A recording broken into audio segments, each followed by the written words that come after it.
All right. Hi, guys. Welcome back to Interact's Creator Stories podcast. So excited to be with you here today. As always, I'm your host, Jasmine Solana. And with me today, I have Elke Feuer. Elke, hi. Thanks so much for joining us. Hi, I'm so great to be here. Thank you for having me. Of course, of course. So, Elke, I actually found through our Facebook group community, if you guys are not in there yet. But we got to talking, and after getting to know her and her business a little bit more, I was like, I have to have you on the show. And what's really exciting is she is actually a fiction book coach. And we haven't had anyone in that industry yet on here. So I'm really excited to dig in, get to know more about what that's like, how you got started, and all that good stuff. But just to give you guys a little bit of a background on Elke, she is an author of traditional and self published books in the romantic suspense genre. She helps frustrated writers to ditch the blocks, stopping them from writing their damn books and creating the writing life of their dreams through her business, CayWriters. It's funny because I'm reading this and I wasn't expecting it to say damn books, if in case anyone didn't know. Uh, but Elke is also a mother of two who took her writing life full time in 2015 and hasn't looked back from her 18 years in project management. She loves the flexibility of being her own boss and building a lifestyle that's filled with quality family time. She's a former freelance writer with articles in Cayman Skies and Cayman Parent magazines, and her books have been nominated for the Roan Award. That is so exciting. Yes, thank you. It's been an amazing journey so far. Yeah, so tell me a little bit more about what you're currently doing and how you serve your clients, and then we'll go back to the beginning from there. Sure. It's funny how I got started because I like to joke that I kind of stumbled into everything that I'm doing with my writing that's outside of writing books. Mhm. And it's the same with my business. I just started off just really wanted to help and connect writers with the resources that they needed. And it kind of morphed from there. And then how it transitioned is I helped them to write their books from start straight through to the end. And I do this with my group coaching program called Write the Damn Book, which is where the damn came out from. I just wanted to, because I know that that damn comes from the frustration that I know a lot of fiction writers feel with trying to get their books done.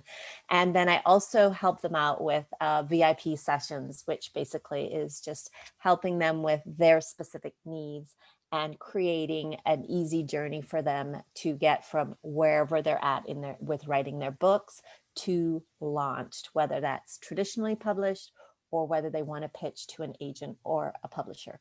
So that's what I do. And I just try to provide them with the resources, the support, the encouragement, everything that they need in order to get their damn books written. Right? No, I love that because I mean, with your own experience, right, you're able to connect with them in that way. Like, hey, I totally get what this feels like.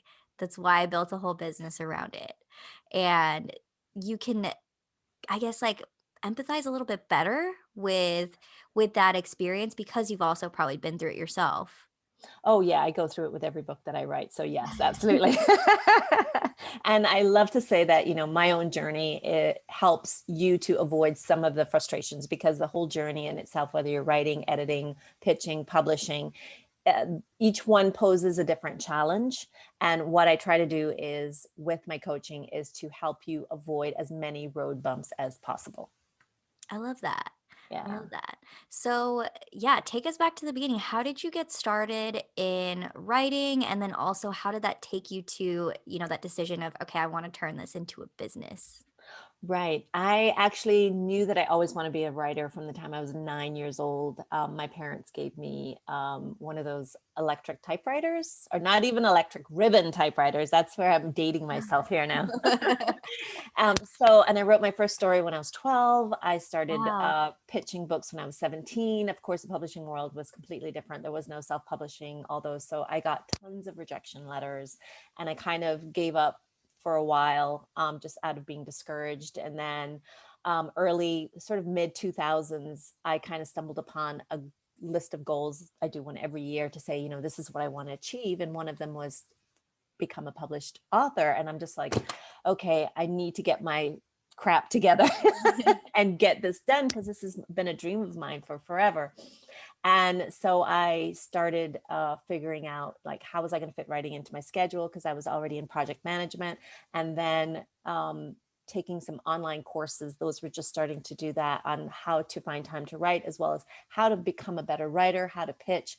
I attended my first conference, and I actually pitched to an agent there, which was an amazing experience. And she didn't accept my book, but it just sort of opened the doors and was just an amazing experience. And I pitched another company and they accepted, and I was published in 2012. So that's how my publishing journey kind of started. And in January 2013, I was still living in the Cayman Islands at the time. And I just had such an amazing experience with the authors that I'd connected with, that I wanted to create that same thing in my community, because Cayman is a really small island. And there really, isn't a lot of opportunities. There's no online classes, things like that for writers there. So, and I just wanted to be able to connect with them, provide them with the resources that they needed, answer questions from my own experiences. And I just formed a writing group. And then that's how the whole CayWriters got started. And then when I moved here to the States is when it morphed into coaching.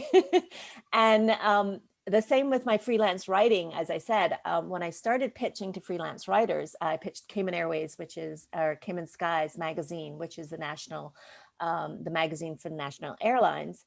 And it was just to help promote local writers, because I discovered in connecting with other writers, there were so many of them that just people didn't know about in such a small community. So I just sort of said, hey, I had this great connection with these writers, if you're interested in promoting them. And suddenly they sent me a contract saying, hey, how would you like to write for us? Here's a contract. And I was like, okay. So, and from that one opportunity of being published in the magazine, I had other magazines reach out to me as well too, to do either one-off articles, and Cayman Parent was a more consistent basis, as well as the Cayman Airways Skies. So that's really how I kind of stumbled into it. And then when I moved to Florida is when I started the whole coaching side of it, because people were constantly coming to me or referring me to other people, saying, hey, if you need help with how to get published. And it just kind of morphed from there. So, and here I am today, and I'm loving every minute of it. Wow, that is awesome. I always love hearing stories like this, how you weren't actively looking for it, it just Mhm. kind of happened. Yes, absolutely. It's kind of, you take those first steps and the universe is like, okay, this is what you want. Let's throw you some more stuff. Mhm. So I heard you say, and I read it in your bio, that you used to work in project management. So you did already Mhm. have some kind of like a business background, it sounds like. Is that correct? I did, yes. So oh, go ahead. Sorry, No, go go ahead. ahead. I was going to say I did, but it was funny because I worked for a large company. So it wasn't a business in the traditional sense. It was for a company. So we didn't have a budget or anything like that, where we had to make money. That wasn't the object of it. It was basically it was privately owned. So Okay. it was an interesting, but it's still a business background. It's just a different dynamic. Oh, interesting. Yeah, because I was gonna Yeah. say, like, it how did you kind of be in project management and you were like, I know I want to be an author, I want to publish a book. How did you manage doing both?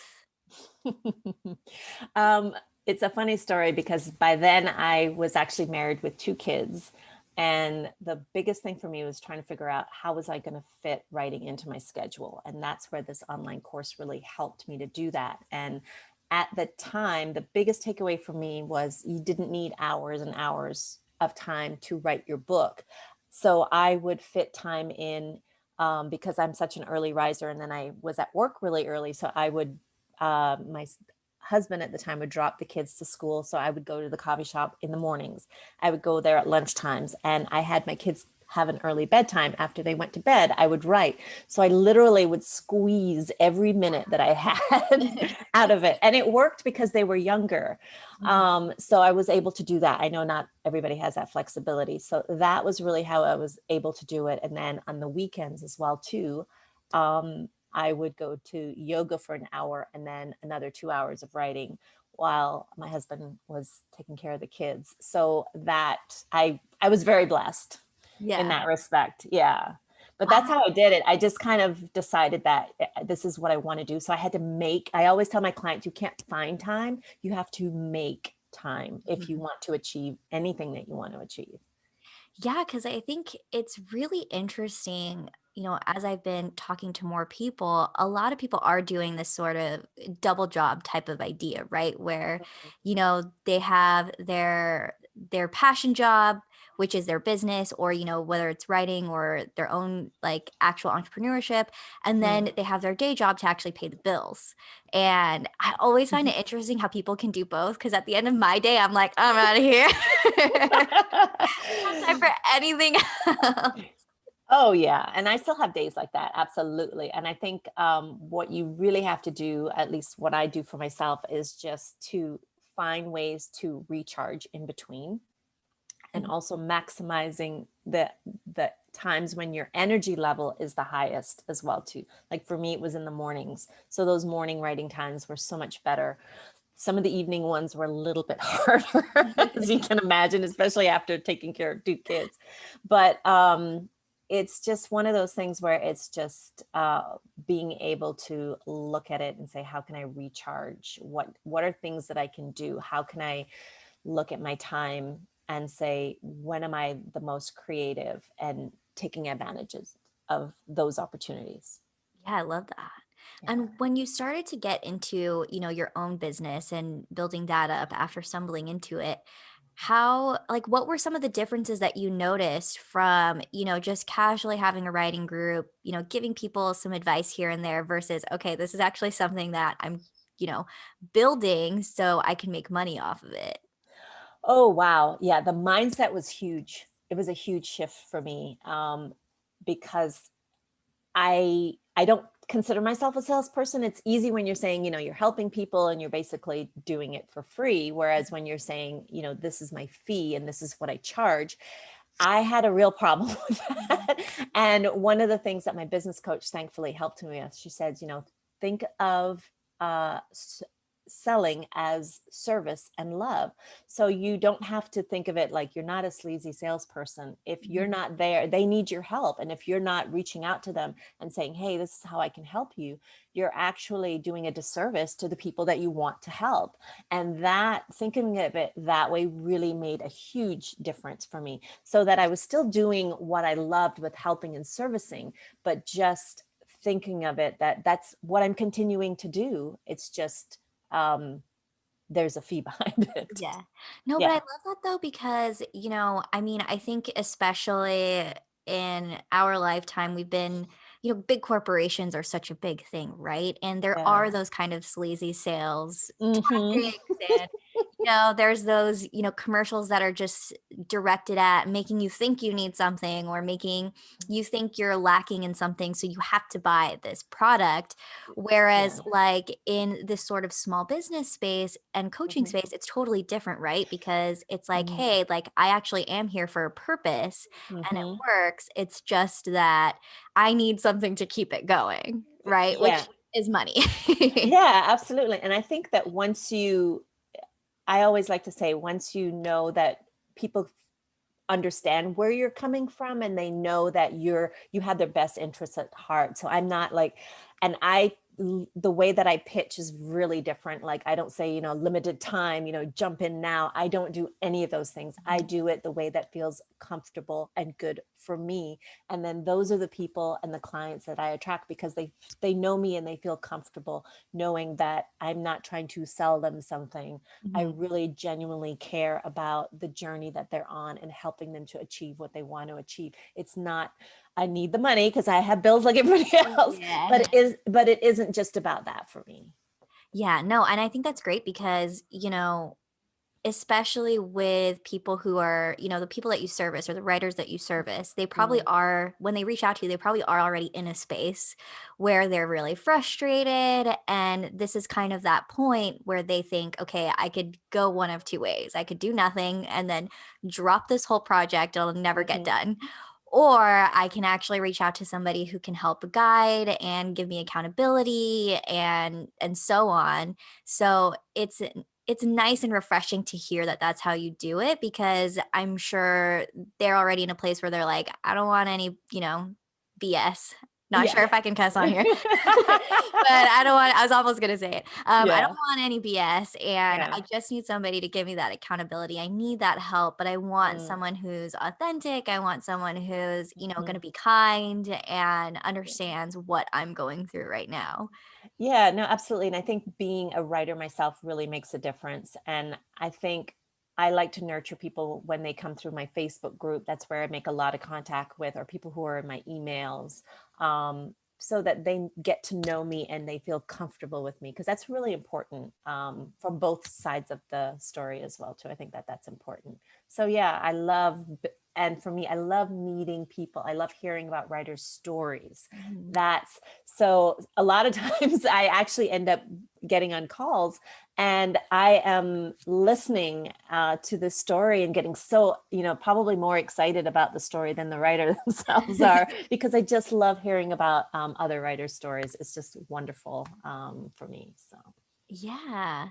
So I guess from here, what my question is, you work with writers, you are a writer yourself. And I remember from our first call, you mentioned something about helping them with their own mindset and what some of those challenges are. Do you also practice those same, kind of positive mindset and what you teach these Mhm. people in your own business and your own writing?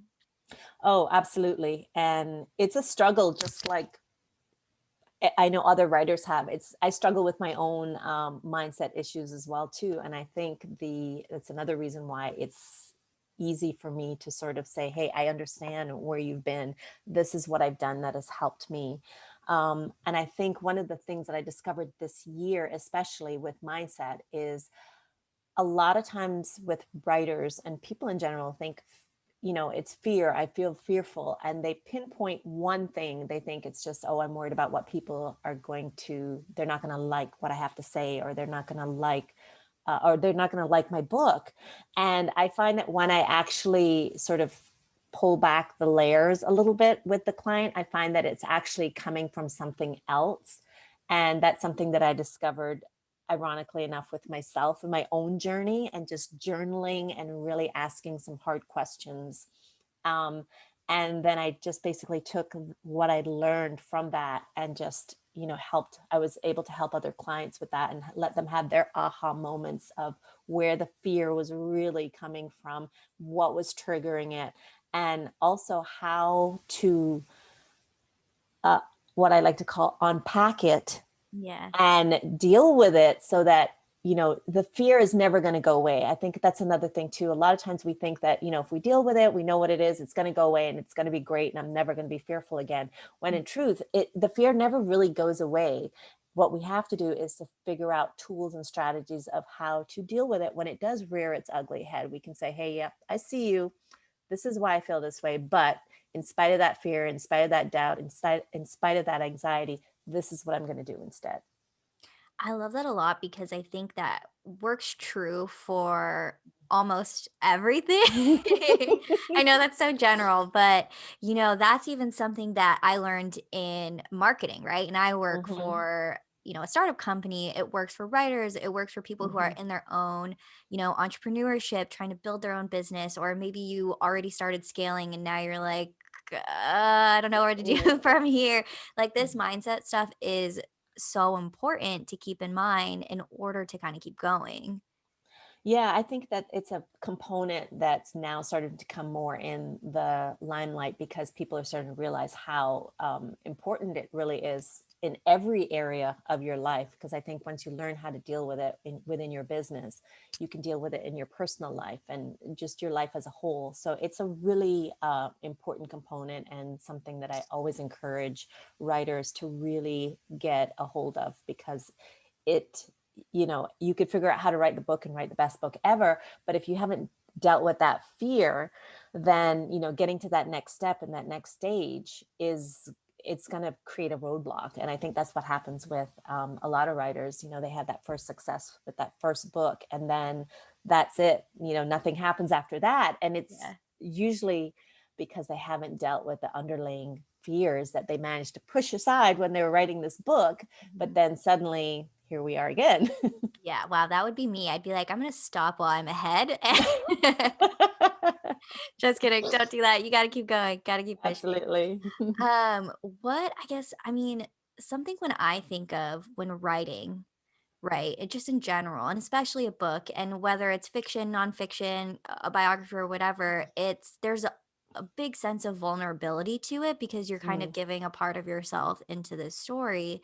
So, what are some of the ways that, that helps or you work through that as you're writing this story and as some of the writers that you work with are kind of Mm. struggling with moving forward? Oh, that's a wonderful question. I love that. I had my own experience as well as with a client who was writing. She was trying to turn a fiction book into some personal things that have happened in her own journey in her own life, and it was so emotionally triggering for her when she was trying to write it that she was really struggling with each chapter. And um, one of the things that I suggested that she did is to really just take a moment, write when she's in that emotion of that, and get it down. Then take a break when it was too much and too overwhelming to deal with, because it can be. That's the first thing. The second thing is to think about that, if you don't get this book out, if you don't finish it, who will be missing out on this? Your message, your theme, everything that's in this book that could help someone else. If you're not sharing it, then that's something that could be, not in the world, that could be helping, encouraging, inspiring others with this story that you're sharing. Even fiction does that. So I think those are probably, for me, the two things that I have used and recommended with my clients. For myself, one of the last books that I wrote, it was on a subject that was really near and dear to me. And it was, I mean, I was crying while I was writing this book. It was so emotional. And then moments of anger and frustration and just with the whole thing. So it was emotionally draining, but at the same time, I knew that it was such an important topic that had to be discussed, that even though it was in fiction format. And I think the revelation, and for me was, and I, for my client as well too, that they had people that came back and said, oh, this just was such a great topic. It really needed to be talked about and expressed and told.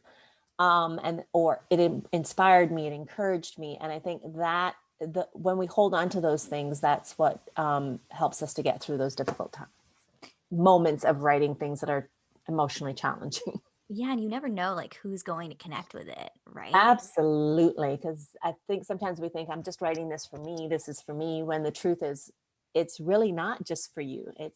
It's going to connect and impact and make a difference in someone else's life. And when we hold on to that and don't share it, we're taking it away from those people that it could inspire, encourage, and impact. Would you say that that's also been something that's really helped you in your business?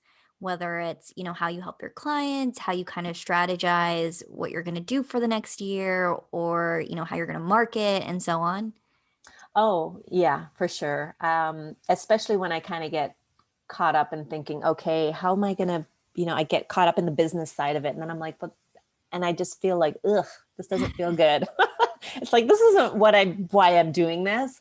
And I just have to step back and say, okay, why does this feel yucky to me right now? Why don't I feel aligned? Why don't I feel excited about this?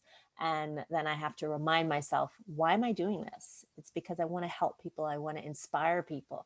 I want to help them inspire others and make an impact. Hmm. And when I do that, it's like, okay, yes, this is why I'm doing this. And it just flows so much easier and so much better. And I think that when we do that, we align with our purpose and why we're doing this. It just Hmm. makes it so much easier to take those next steps. Whereas when we're just focused on the doing and not why, that can suck away some of the joy. Yeah. Yeah, totally. And I think there's a lot of parallels between, how you can take these sort of strategies in writing and apply Mm, it to your business where, now everybody wants authenticity. They want these authentic stories. They yeah. want, they resonate with it, they want to connect with it, and Mm, they sort of see themselves in that. And mhm. so, I don't know, I just had this thought of like, it's really interesting you being a writer, but also you can relay this or convey that message in your own business. No, absolutely. Yeah. No, yeah, I think it's awesome. So, what are some of the challenges, I guess, for you now that you love helping people, you love running this business, but you also are still a writer at heart? How can you, I guess, sort of balance or juggle the two in order to do both, Mm. but still kind of get somewhere, like have some type of finish line for it? At the moment, for me, I had to take a step back. I was trying to do too many things and provide everything for everybody. And I was spreading myself so thin to the point where I really wasn't writing, which is what was passionate about and I wanted to Mhm. do. So rather than providing all these products and all these services, I basically just dropped a lot of them and just said, okay, I'm going to just stick with just the group coaching and just the VIP because that's really the core of what my clients want and need so that I can then continue to have time for the writing, which is something that I still love and I enjoy doing. And it feeds my creativity, which makes it Mhm. easier to do this other part of the helping other writers and helping make an impact. And that's the way that I've done it. I've also actually gotten help. I just hired a VA Oh, who's nice. going to help as well too. I think sometimes we think we have to do it all ourselves, and the truth is we can't, and Yeah. that's how we burn out. So it's okay to ask for help and to get help, so that we can grow our business and do the things that we love to do. So those are the two main things that I've done recently, and it's just been amazing. It's so funny because I feel I've been doing, these recordings with a lot of people, and the common theme has been knowing when to not do everything yourself. Mhm. And it's just really interesting how that played out because last, I guess, season I was doing this, a common Mm, theme was, community and finding those people. And now it's, just know you don't have to do everything yourself. And I do think that is so important to mm, kind of continuing to move forward, especially if you're in a spot in your business and you're like, I'm burnt out, and mhm, in your case, you have this sort of business that is passionate but pays the bills, whereas mhm, writing is your true passion, you wanna do both. So you mm, have to kind of figure out, like, where do I want to invest most of my time in? And I love mhm. the strategy that you had of like, okay, what am I willing to kind of let go of right now? Yeah. And you have to be able to do that because I think sometimes, with that desire to want to help, we Yeah. feel that, if we can't say no, or we can't not do this because this person wants it. And we have to say, is that really aligned with what I want to do and what's going to keep it passionate for me? And I think that's why we have to step back and say, what's really important? What do I really want to do with my life, and what am I passionate about? And just always looking at that, because otherwise the truth is that, for me, I had to step back from nonfiction as well too, because I was doing nonfiction and Mhm. this, and when the truth is it wasn't my passion. Mm. I loved hearing about their stories, but helping nonfiction, it just really was not my passion. So I had to say, no. And that allowed me to get back to the passion, which was helping fiction writers and writing. Oh my gosh, I had missed it so much. So I think it's really important that to know that it's okay to say no as well too, and to stay focused on the things that are important to you, for Yeah, sure. I remember when we talked last time, and you mentioned though that now you have this opportunity if people do come to you about nonfiction, you have people that you can recommend Hmm. for them. Like, hey, I'm not I'm not your person, but here's someone who can. And so then that's kind of where I guess a community sort of comes in where you can Mhm. work together with other people and still support each other without burning yourself out.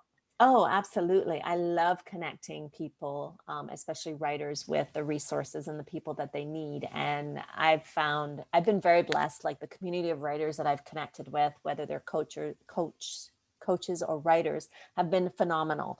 So I love just saying, I might not be the coach for you, but hey, here's two other coaches that are amazing and would love to work with you. So yeah, that community is so important. I've been really blessed to just have an amazing group of people. Yeah. Yeah. So earlier you mentioned letting go of some, I guess things that you could sell as a product or service Hmm. in your business. Did you first try some of those stuff out, like having some sort of a course or, product where they don't really talk with you directly, but they still have some kind of connection to you? Or, did you just kind of lay it all out and you're like, I'm just not going to do that? Actually, I ironically enough started with the whole not talking to me because I coaching scared the crap out of me. Like one on one, and then I just didn't think, I'm like, I'm not a coach, I'm just a writer. Mhm. I'm happy to answer questions and connect you with other people, but I just didn't feel that I had the skills to be a coach. So I started with just creating a course called Jumpstart Your Writing Routine, and it was sort of like, here you go, here's what you can do. And then from that I realized that a lot of my clients were like, this isn't enough, I need more. So that's where it kind of came in, and just having seeing the results that my clients were getting as I was helping them was just like, okay, well, yeah, maybe I can do this coaching thing, Yeah. and just it really helped my confidence, as well as seeing their successes. And that I love to see other writers succeed.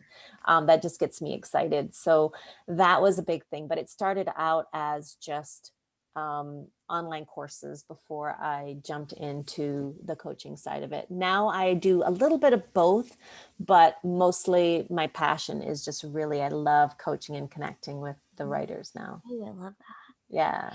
It's really interesting though because in the sort of author writing space, Mm. would you say that courses, like, not that they don't work, but they're less Mhm. effective than this one-on-one time, or does it just kind of depend on what kind of author coaching you do or I, writing coaching? right. I think it depends on two things: the individual, and how disciplined they are, because as well as what it is that they're looking to get coaching on.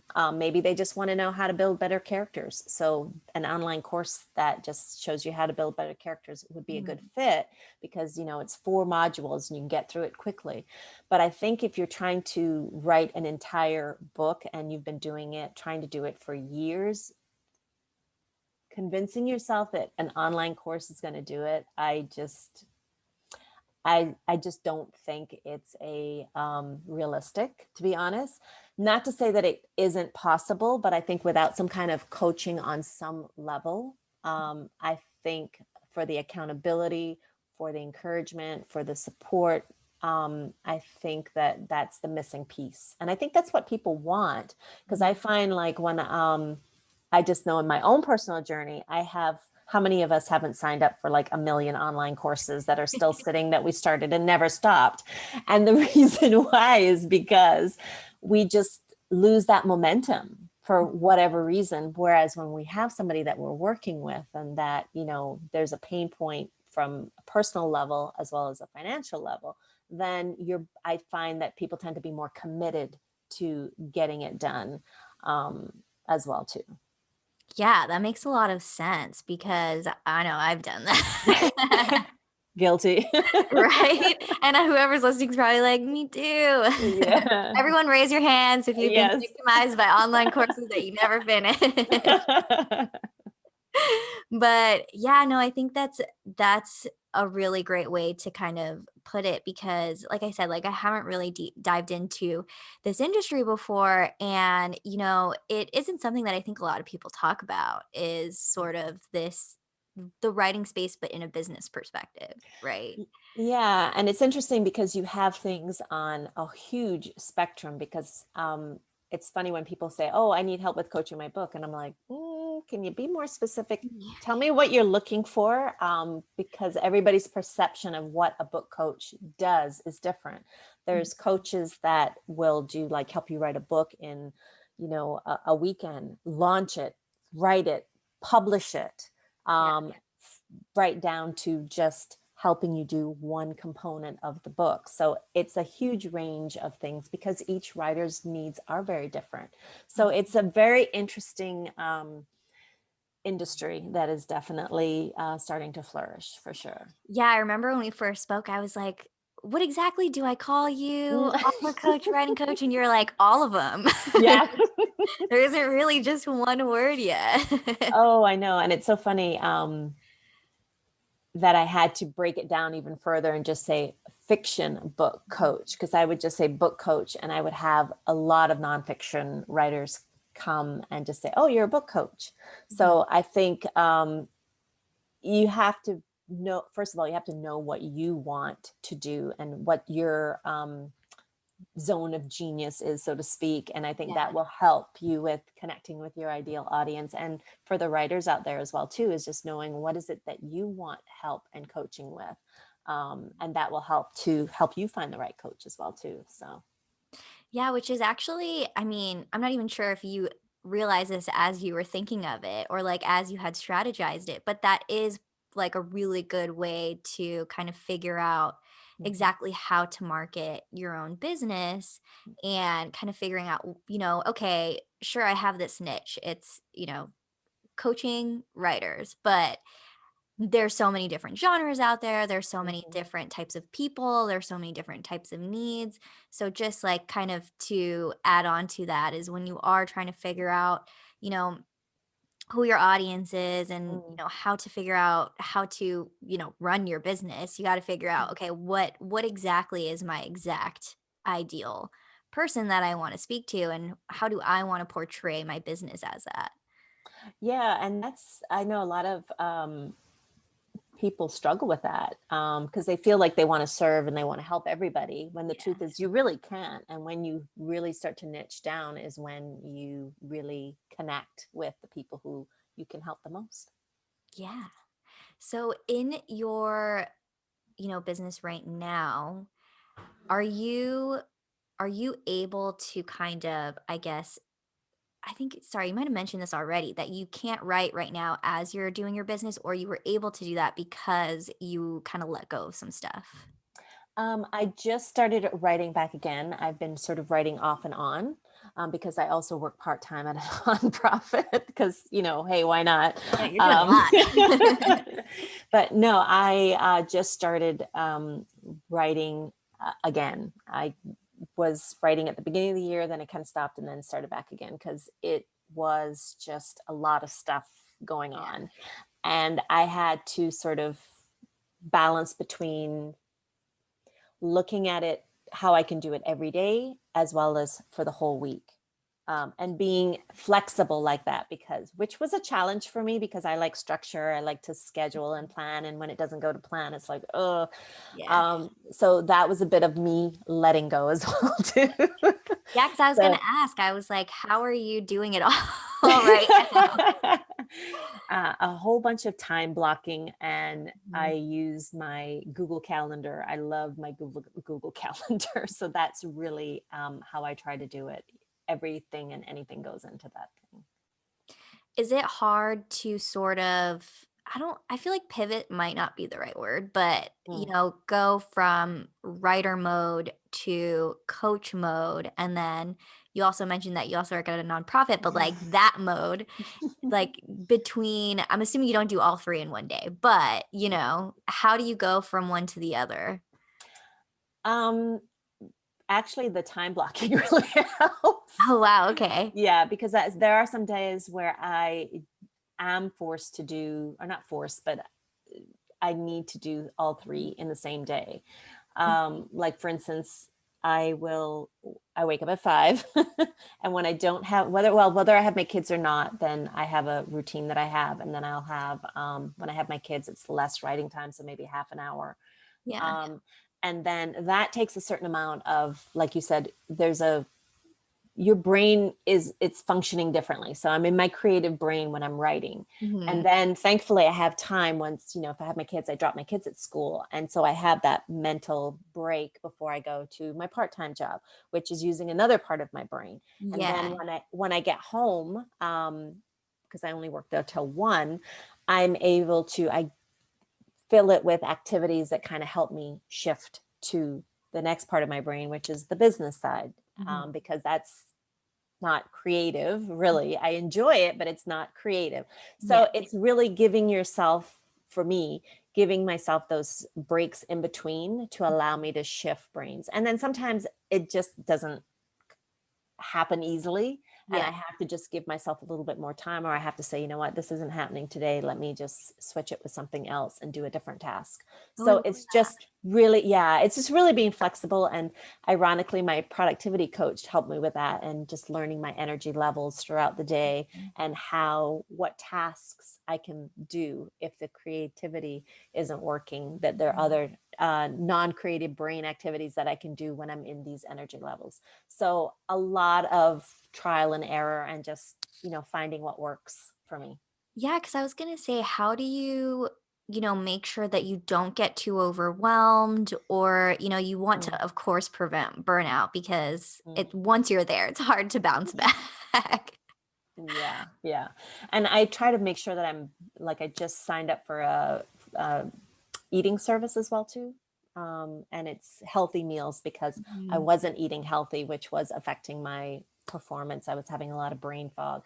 So just doing things like that to try to keep those things from happening. So I'm basically being proactive instead of reactive. So I try to do a lot of that as well, to exercise, or if I feel like this isn't happening, I live right on a golf course community. So Mhm. I go for a walk, clear my head. Just being outside is just amazing. Or I sit on my patio and play with my cat for a few minutes. So Yeah. it's just a matter of recognizing when you are getting to that point. So Mm. you're being proactive about it instead of when it's too late, or you'd say, I'll deal with it later. Yeah. I had a physical breakdown when I was 24 from stress. So Mhm. yeah, it's very important for me to listen to my body triggers, because I know how bad it can get. Yeah, because I think it's just such a I mean, I don't know why, but I feel maybe people didn't talk about it before, but I just think it's so common to hear people talk about how, tired they are, burnt out they are, Mm, overwhelmed, and then you mm. listen to their schedules and you're like, "Yeah, I would be That might be why. too." Yeah, like, I could totally see how you got there. But I just kinda love that how you said be proactive rather than reactive, and Mm, I think mm, kind of recognizing it or always checking in with yourself and like you said like listening to mm. your body triggers. I haven't heard Yeah. that one yet and I think that's a good one. Oh, absolutely. Because, like I said, even it was over 20 years ago when I had that physical breakdown from too much stress. Mhm. And after it happened, I realized that my body was sending me triggers, and I was completely ignoring them. So now it's like, okay, when my body triggers me, I listen and I pay attention, because it's like, hey, don't do this. You're not Mhm. doing this. And when I do ignore it occasionally, I suffer for it. And it's a Yeah. reminder that, hey, you need to listen to your body. That's so important. I think so many people don't. Yeah, we were just talking about it before we hopped on to record how I was like, I was so tired this week. Mm, I don't know what was going on. And I was, taking off of work like around 3 or 4. Usually I work all the way up until like 5:30. mm, And I was like, gotta start practicing what I preach and listen to my body. I'm just gonna rest, and mhm, actually rest, like sit down, turn my brain off, mm. and get refreshed for the next day and try to pull through. Yeah, and I think learning what things energize you as opposed to drain you as well too, because there are activities that we do, including resting, that can energize us. Yeah. Yeah, for sure. Really interesting how you talked about what you eat too, though, because Mhm. I don't think we've talked about it on the show at all. I mean, at least not with me. Focusing on what you put in your body because yeah, I guess like if you're just like eating really greasy foods, I imagine that your energy levels are not going to be very well. And trust me, as you get older, it gets harder and harder. Yeah, I'm in this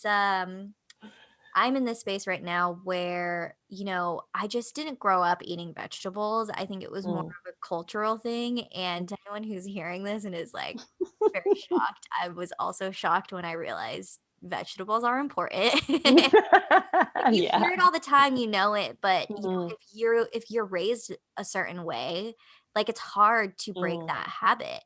And so now I'm kind of in the space of how can I get more nutrients into my body? And so I Mm. started making smoothies Mhm. with fruits and vegetables in it because I was like, this is the quickest way I can think of without actually eating it and feeling like insanely full. And Yeah. I don't know how much I love taking supplements, to be honest. So I'm like, drinks, smoothies, juices. Well, yeah, to be honest, that's what I have to do to get my kids to eat their vegetables because they don't like vegetables. They It's really a don't. weird thing. It is, but smoothies, they love the smoothies. So I'm like, Mhm. okay, as long as they're getting it in their bodies, for me, it's like I love um, mixing all different kinds of things in. So that's where the meal service comes in. It's like it's already prepared. I don't have to do it. Um, Yeah. so Yeah, that's there's sort of this, like convenient. exactly, I was gonna say that. I was like, there's sort of this, like, trade-off with, like, you want the convenience, but you also want the benefits of eating well, and it's surprisingly hard to do it on your own. Like, to have to, like, cook. I don't know, Mm. for me, it's like, now that I'm, God, I sound so bad, but I'm thinking of, like, now that I have to make my own meals, like, I don't live Hmm. at home anymore. It's like, okay, Yeah. I'm actually, thinking about what's going Mm. into my stomach, and I'm like, "Oh, shoot, like, I need to put more vegetables. What vegetables? I need to cook it. Hmm. How can I cook it different so that I don't get bored of it?" And it's just a lot. Yeah, yeah. That's why I do meal prepping when I have my kids. That makes a huge difference. Smart. I do Sunday, I just cook Mhm. enough food for the week, and that way it just saves me so much time. Yeah. Yeah, and I'm sure, like, that helps a lot too, just, Hmm. like, eating well with your energy levels, Hmm. juggling, different responsibilities that you have to do, and then also just making sure, like, okay, if my energy levels or, like, my emotions aren't doing too well, at least, like, I'm still eating well, so the physical part of you is still doing okay. Yeah, absolutely. Like I said, it goes back to just looking at how to be proactive instead of reactive. Mhm. And it's a habit. It takes time, trust me. I still struggle in certain areas. Oh, yeah. Yeah. I think that's one of the things that I really learned from doing the podcast is, we talk about all these different things that we try, but what we don't mention a lot, which I probably should start doing, is, these are all practices that go in and out of, Mm. did great this week, didn't do great last week, maybe next week, I don't know, but hopefully we get back into it and Yeah. trying to figure out that schedule. And I think it's important that you keep trying because sometimes when we fail, we think, oh, I'm not good at this, or I shouldn't do this, or I can't do this. When the truth is that's part of the process of building habits is there's going to be ups and downs. The important thing, if you want it to stick, is just to keep going. Yeah, and keep that positive mindset as well. Yeah. Yeah, absolutely. Big one. It's a big Yeah. one. Yeah. All right. Well, that's all I had. We're coming up on time a little bit here, but I do also have my last two questions that I ask everyone to kind of wrap it up if you're up for it. Sure, absolutely. Awesome. So, what are three things that most people would not know about you? Ooh. I love to salsa dance. Oh, nice. Yeah. Um, I love sci-fi movies. Me too. Yeah, Marvels, and that I used to read comic books. Oh, I was cool. huge comic books, X-Men, Wolverine, Spider-Man, all those things. So huge nerd when it comes to stuff like that. Oh, I love that. Yeah, am not the biggest reader. I'm not gonna lie. I do try to read here and there, but I love sci-fi fantasy movies and shows. Mm, Like everyone laughs at me because I will start a show and if I love it, I will finish it in 2 days. Oh, wow. Yeah. I mean, obviously, if there's like 7 seasons, that will take a little longer, but I can do a season in a weekend if I don't have other plans, or Mhm, if I will watch it while I'm cooking, I'll watch it while I'm cleaning, I'll watch it mhm. while I'm walking the dog. Yeah, I I know, get it. it's For too me, much. it's ironing. Yeah, yeah, yeah. Oh, that's so cool. So, my last question for you is, what is a single piece of advice that you would give to yourself at the start of it all? I would say get into a community of people who are like-minded, who are encouraging, who are at a different level than you are, um, for sure. Because that's one thing that I know that I wish I had when I first started. When I Mhm. first started, thankfully I was able to connect with them later on in my journey. But that was a huge. They already had their own experiences. They were always willing to help and share, encourage, support, connect you to other people in the industry. Mhm. So I think that is a huge thing, because I think sometimes as writers we want to stay in our little bubbles, Yeah. or we feel we need to. But the truth is that when we spread our wings and connect with other writers, and communities, is really when we flourish and grow. Oh, yeah, I love that. And you Yeah, also never know who you're gonna meet by doing that and absolutely. what opportunities you can get. Yes. Mhm. Well, Elke, thank you so much for being on our show with us today. Thank you for having me. I had a wonderful time. Of course. And can you also, before I forget, let everyone know where they can find you online in case they're looking? Sure, absolutely. You can find me at my website, www.caywriters.com. And that is with a C, by the way. Yes, Yeah. CayWriters. Sometimes I like think about it and I'm like, oh, shoot, I have to clarify that because you just don't know who's going to do the wrong one. It's 50 I'm 50. Yeah, I think it's Kay. No, absolutely. All right, guys. Well, thank you so much. We'll also link it if you are finding this on our website or if you're looking at the description and you see the transcripts. Otherwise, I will see you next time. Bye.